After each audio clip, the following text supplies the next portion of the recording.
आपके चैनल के माध्यम से हम किसी बच्चे को अगर तैयारी में कुछ मदद कर सकें तो बिल्कुल हम आपसे बात करना चाहें, बताएं। अभी आप डीएसपी के पद पे हैं, डीएसपी का क्या क्या काम होता है? डीएसपी का अपने जिले में हर थानों पे नियंत्रण, बेसिकली अपराध नियंत्रण, अपराध की रोकथाम और किसी भी सूचना संकलन, इसका एक काम मुख्यतः होता है। सुपरविजन हमारा एक काम होता है जिसको पर्यवेक्षण कहते हैं। जैसे कोई भी केस है तो उसका दिशा और दशा क्या होगा ये डीएसपी निर्धारित करते हैं। दूसरा होता है हमारा थानों का इंस्पेक्शन, थानों पे कंट्रोल करना कि थाने सही रूप से काम कर रहे हैं, जब तक वो सेवा पहुंच रही है या फिर कुछ चीज़ें हो रही है वो देखना। और तीसरा क्राइम कंट्रोल, अपराध नियंत्रण, सूचना संकलन करते हैं, कहीं कुछ ऐसा पता चलता है वो करेगा। आप युवा हैं और जो युवा अभी बीपीएससी या सिविल सर्विस या यूपीएससी की तैयारी कर रहे हैं तो उनके लिए क्या संदेश देना चाहेंगे आप? तैयारी करने का मुख्यतः यही होता है तरीका कि आप एक गोल सेट करें। वो गोल सेट करें जिधर आपको मतलब एक इच्छा अंदर से जागती हो। ये नहीं कि अगर आप जॉब होता है, जो जॉब आप मन लायक नहीं कर रहे हैं, फ्रस्ट्रेशन जिंदगी में रहता है, वो उसी तरह होता है कि मन कुछ कर रहा हो किसी दूसरे दिशा में जाए। अगर आपने गोल सेट किया है और वो आपको दिली की इच्छा है कि हमको उधर ही जाना है, तो आप अपना 100% दे पाएंगे।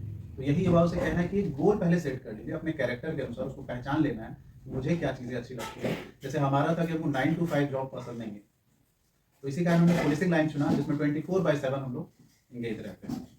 आपके पिताजी पहले से बैंकिंग लाइन में थे, आपके सिस्टर मेडिकल लाइन में थे, तो आप कैसे सिविल सर्विस चुन लिया, वो भी डीएसपी का पद? पहले तो भागलपुर कॉलेज से मैंने इंजीनियरिंग किया, फिर आईआईटी पटना से एमटेक किया। और कॉलेज ही टाइम में जब हम लोग भागलपुर में थे तो 4th फाइनल ईयर में मैं और मेरा एक फ्रेंड था, हम दोनों ने डिसाइड किया था कि हम लोग बीपीएससी करेंगे। और उसने उस समय बोला था कि वो एसडीएम बनेगा, लेकिन मैं उस समय कहा था कि मैं डीएसपी बनूंगा, क्योंकि पुलिस और वर्दी के लिए प्यार मेरा बचपन से रहा। तो उसी समय से था। जैसे बीपीएससी भी जो मैंने भरा था उसमें चॉइस सिलेक्शन के बजाय थोड़ा डिफिकल्टी हो रहा था कि कौन सा चॉइस ऑप्ट करूँ। तो मम्मी से पूछा तो मम्मी ने कहा कि तुमको कौन सा मन है, मैंने कहा डीएसपी। पापा कह रहे थे एसडीएम, लेकिन मम्मी कह रही थी डीएसपी। तो माँ हमेशा मेरा पावर सोर्स रहा है कि माँ से मुझे ऊर्जा मिलती है। माँ ही मुझे जब भी मुझे थोड़ा डाउन फील करता हूँ, लगता है कि कहीं भटक रहा हूँ, तो माँ से बात करता हूँ तो ऊर्जा मिलती। तो माँ ने कहा डीएसपी और फाइनली डीएसपी करा। और जो युवा अभी डीएसपी का तैयारी कर रहे हैं या बनना चाहते हैं तो उनको कितना समय तक पढ़ना चाहिए और कैसे तैयारी करनी चाहिए? तैयारी का समय क्या होता है कि तैयारी जितना देर, जैसे क्या होता है कि मनुष्य की एक कैपेसिटी है कि मैक्सिमम या तो आप 1 घंटा या 45 मिनट कंटिन्यू पढ़ सकते हैं।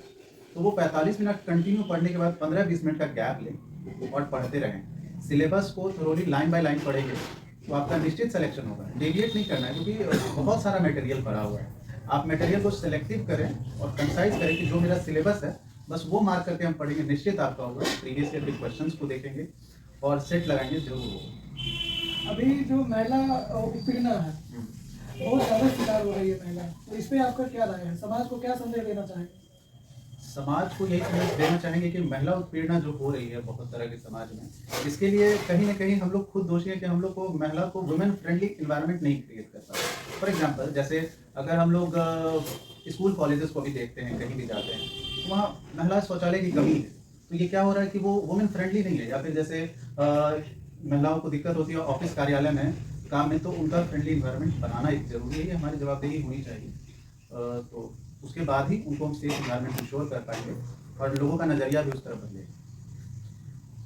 आप खुद प्रशासनीय लाइन में है, अब बहुत सारे ऐसे केसेस आते हैं जो जैसे रामनवमी का जुलूस निकला या अन्य जुलूस निकला, उस दरमियान में जो राजनीतिक लोग होते हैं वो दंगा करवा देते हैं, और उस परिस्थिति में जो ग्रामीण इलाके या शहरी इलाके के बच्चे हैं, जो युवा हैं, उन पे आ जाता है, इल्जाम आ जाती है, लोग फंस जाते हैं, तो उनके लिए क्या कुछ कहना चाहेंगे ताकि वो ऐसा माहौल से दूर रहे? जैसे सबसे पहले जहाँ कहीं भी इस तरह के लॉ एंड ऑर्डर की सिचुएशन हो रही है तो ये हमेशा याद रखें कि कुछ ना कुछ राजनीति, जब भी भीड़ होता है तो भीड़ में कुछ राजनीतिक लोग घुस जाते हैं, कुछ असामाजिक तत्व घुस जाते हैं। तो युवा को सबसे पहले डिसाइड करना है कि मुझे इस भीड़ में रहना है कि नहीं।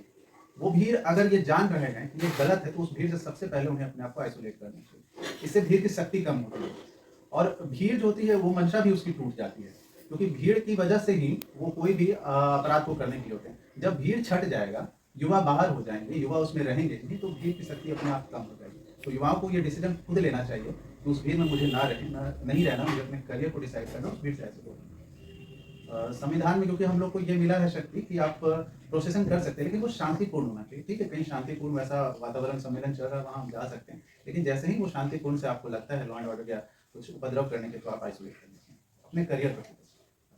जाते जाते मेरा एक और लास्ट सवाल है, जो युवा पीढ़ी है या समाज के अन्य वर्गों के लोग हैं, अपराध में ज़्यादा जाना चाहते हैं। अभी बिहार में शराबबंदी है, तो जो नए नए युवा वो ज़्यादातर होम डिलीवरी शराब का करते हैं, तो उस अपराध से बचने के लिए क्या करना चाहिए युवा? देखिए ये डिसीजन तो अपराध में जाना और ये समाज और गार्जियनशिप का डिसीजन है। अगर कोई बच्चा कोई गार्जियन देख रहा है या कोई सोसाइटी देख रहा है कि हमारे बच्चे जो है वो खराब हो रहे हैं शराब में या फिर नशे के धंधे में जा रहे हैं, तो ये तो उस समाज को ही एक्शन लेना पड़ेगा, उस गार्जियन को ही एक्शन लेना पड़ेगा कि अपने बच्चों को, क्योंकि इतना प्रशासन के पास फोर्स नहीं कि हर आदमी के घर में हर सोसाइटी में, पर हाँ हम लोग उस हर इंफॉर्मेशन पर प्रतिक्रिया करते हैं जो आपके तरफ समाज से आता है। पुलिस और समाज मिल के काम करेगा तभी हम लोग समाज की बुराई को मिटा सकते हैं। तो इसी कारण कोई भी युवा अगर भटक रहा है आपके भी क्षेत्र में, आप अगर आपके माध्यम से मैं चैनल के माध्यम से बताना चाहूँगा कि अगर सोसाइटी में कहीं भी इस तरह का आप देखें, चाहे वो साइबर क्राइम्स हो या फिर शराब का तस्करी में या फिर किसी तरह का ड्रग्स या नशे में हो, आप अगर पुलिस को सूचना देंगे तो आप और हम मिल के ही समाज की बुराई को हटा सकते हैं, अकेले नहीं हो सकता है। मीडिया का इसमें बहुत बड़ा हाथ होता है। आप लोग मतलब चौथे स्तंभ की तरह होते हैं, तो आप लोग जागरूकता फैलाएं और पुलिस प्रशासन या फिर कोई भी प्रशासन पदाधिकारी के अंदर उनको युवाओं को कॉन्फिडेंस दिलाएं कि हाँ हम लोग आपकी सेवा के लिए हैं, तो फिर सारा कुछ ठीक हो सकता है। लाइफ में शादी अहम भूमिका रहता है और अक्सर युवा चाहते हैं कि जॉब के बाद ही करेंगे। अब आप डीएसपी भी बन गए हैं, तो इस पे क्या राय है आपका? शादी जो है निश्चित ही जीवन का एक अहम फैसला होता है और शुरू से हमारा रहा है कि जो भी शादी हो वो माँ बाप की सहमति से हो, तो हमने उन पे ही छोड़ा हुआ है। तो वो माँ पिताजी मेरे अभी रिश्ते की बात कर रहे देख रहे हैं, कुछ वैसा लगता है जो उनके, क्योंकि कहते हैं ना कि माँ बाप के इरादे फैसले गलत हो सकते हैं पर इरादे नहीं, तो जरूर ही कोई अच्छी हो पाएंगे। आप डीएसपी के पद पे हैं, तो भाभी जी को कैसे लाइएगा? हमने वो भी डीएसपी के ही पद पे होंगे या अन्य सिविल सर्विस में? ऐसा कोई जरूरी नहीं है, निश्चित बस एक ही है कि पढ़ा लिखा हो, पढ़ी लिखी हो, समझदार हो और पढ़ लिख के अगर समझदार होगी तो हर चीज़ों को समझेगी, मेरे जॉब प्रोफाइल को समझेगी, मेरी फैमिली को समझेगी और अगर जिसने मेरी फैमिली को समझा तो फिर मुझे कुछ जारी करनी।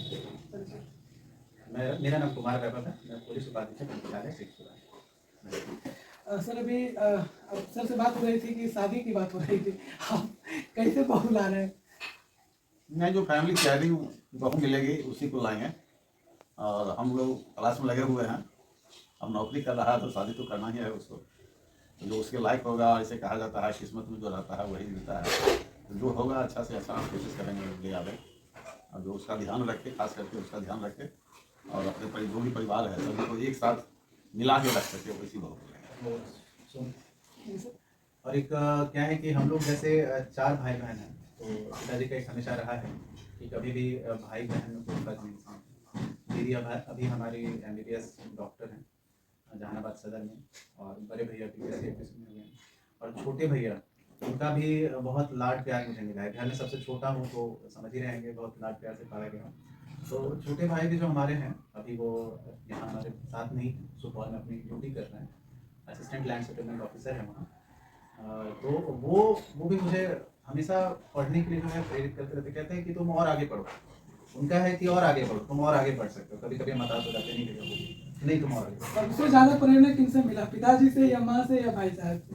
सबसे ज्यादा तो हमेशा प्रेरणा देखिए, किसी के प्यार को और प्रेरणा को कहीं कौन ज्यादा कौन कम ये नहीं कह सकते, क्योंकि सबका अलग अलग योगदान है। जब कोई भी बच्चा पढ़ाई करता है तो पूरा परिवार एक टीम की तरह वर्क करता है। जैसे पिताजी का योगदान ये रहता है वो पढ़ाई के प्रति, माँ का योगदान ये रहता है कि बच्चा सही से खाया है कि नहीं, ये माँ हमेशा ध्यान देती है।